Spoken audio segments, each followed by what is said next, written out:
When I get close to finishing up a vehicle, I start making lists. It just helps me remember everything that needs to get done. Sometimes I make a list of everything I need to get done, and it's a great big long list.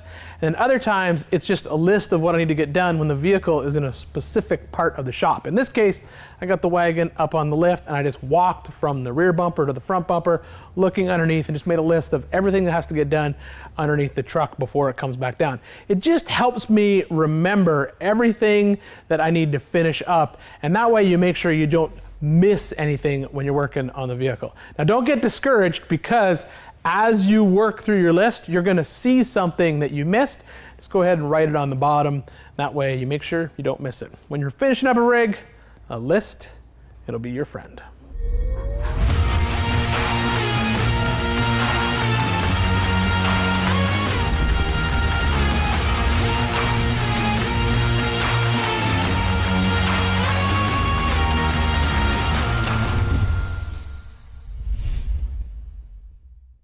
Today is going to be an exciting day because if you remember, we've got a whole bunch of stuff done on this truck, but I haven't driven it at all yet, and that's because I've been waiting on a bunch of parts. So they're all here today. So if everything works out, fingers crossed, we'll get everything inside this truck, and I'll be able to take it for its very first test drive. Woohoo! I'm so excited.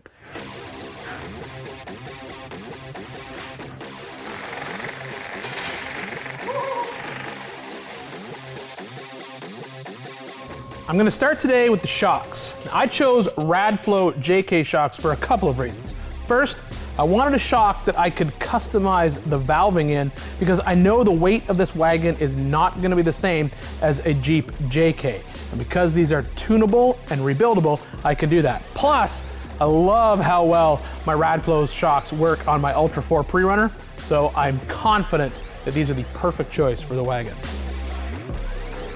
Custom drivetrain means custom drive shafts, and all of my rigs have JE reel drive lines in them. For the wagon, I'm using their Canyon crawler shafts, both front and rear. The rear is 1350 joint to joint, and the front is 1350 with a heavy duty CV at the transfer case. And once they're installed, I can nut and bolt this rig front to back. One thing that you always want to check after you've installed your drive lines for the very first time is go ahead and just droop out the suspension. You don't have to use a lift like I have here. You can actually do it on the floor with just some really tall jack stands. But you want to have your suspension fully hung, and then check for clearance right here at the transfer case yoke. You want to make sure there's no binding between the yoke and the actual straps that hold the U-joint in. It's one of the reasons why I really like using these JE reel drive lines. The yokes that they use have a lot of space in them, so if you have a lot of suspension travel, there's always seems to be enough room here. If it is tight, you got a couple choices. You could step up to a larger U-joint. This is 1350. A 1410 would give me a little bit more angle. If this was like an Ultra 4 car, I may even go up to like a 1480. But I am really happy with the clearance that I have right here. We're good to go.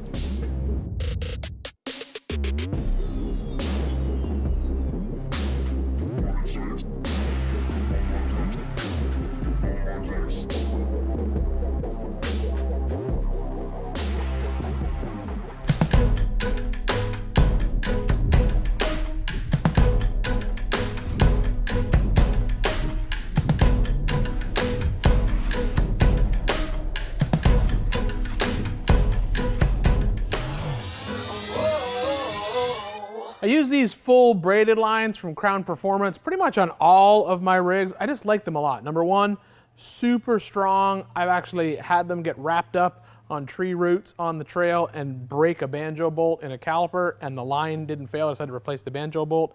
Super easy to install, and they look really good.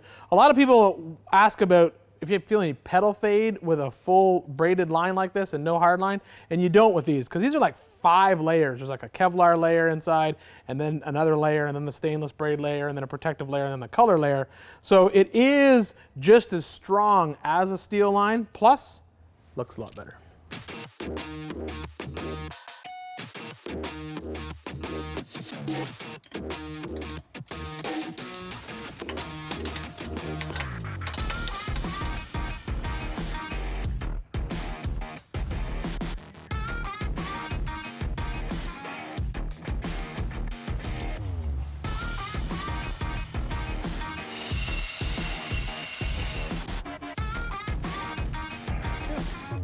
If you have these e-brake rear disc brake conversion calipers, this is a complete kit that I got from Ruff Stuff, but it's basically Cadillac Eldorado rear disc brake calipers. If you do not adjust these before you bleed the brakes, you will never get a firm pedal. Pedal will always be spongy. And it's easy to tell if they're adjusted or not, because if you can move this caliper e-brake activation arm more than 1/4 of an inch and still turn the tire, then the piston's not out far enough. What you have to do is think of it this way. Inside this caliper, the piston has threads cut into it, and then there's a bolt that goes into it, which is attached to this arm. And when you turn this lever or pull this lever with the e-brake cable, it's basically just turning the piston out, and that's what pushes the pad into the rotor and gives it clamping force.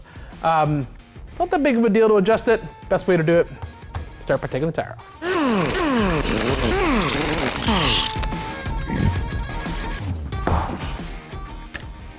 To adjust the rear brake calipers, it's actually pretty simple. You're gonna remove the emergency brake arm from the back of the caliper, and at the same time, you're gonna apply a little bit of pressure on the pad to push the piston back in the bore. Then you can use a smaller wrench to adjust the rotating mechanism that is inside the piston. What you're after when they're adjusted correctly is for the arm to only move 1/8 to 1/4 of an inch before the brake pads start to contact the rotor. That ensures that you'll have good pedal feel because the piston doesn't have to move really far before it contacts the rotor, and at the same time, your e-brake will work.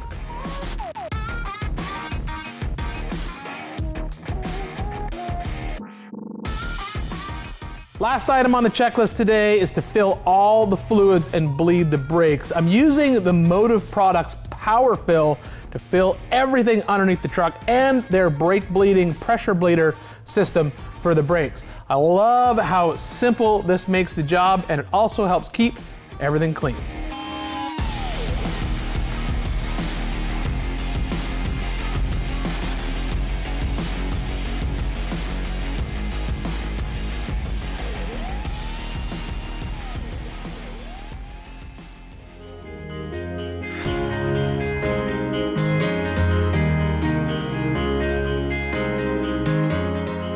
Everything that we did today, yes, it's not glamorous by any means, but it's definitely gonna make this truck work really well when I finally take it out of the shop. I know my plan was to possibly drive it today, but number one, day just got away from me, and number two, I'm gonna enjoy this adult beverage, so there's gonna be no driving after that. But I think that, waiting for all these parts was definitely the right decision. Sure, I could have thrown any old shock underneath this truck that's for a JK because, it's a JK chassis, but having the tunable Radflos in there is gonna make sure that this truck works perfect when I get it out of the shop and off-road, because I'm gonna be able to custom valve those for the weights of this vehicle. And then aside from that, the full braided crown brake lines along with the diff breathers, installing them all at the same time, so all the lines run perfectly along the frame rail. It's those little things that sometimes make a vehicle really, really good in the long run. And as I've said many times, this rig, it's my unicorn. It's the truck I've always wanted. And so taking these little extra steps right now, that is what's gonna make it perfect for me. Now we're pretty much done on the lift. This thing can come off the lift, and then I'm gonna focus on some interior.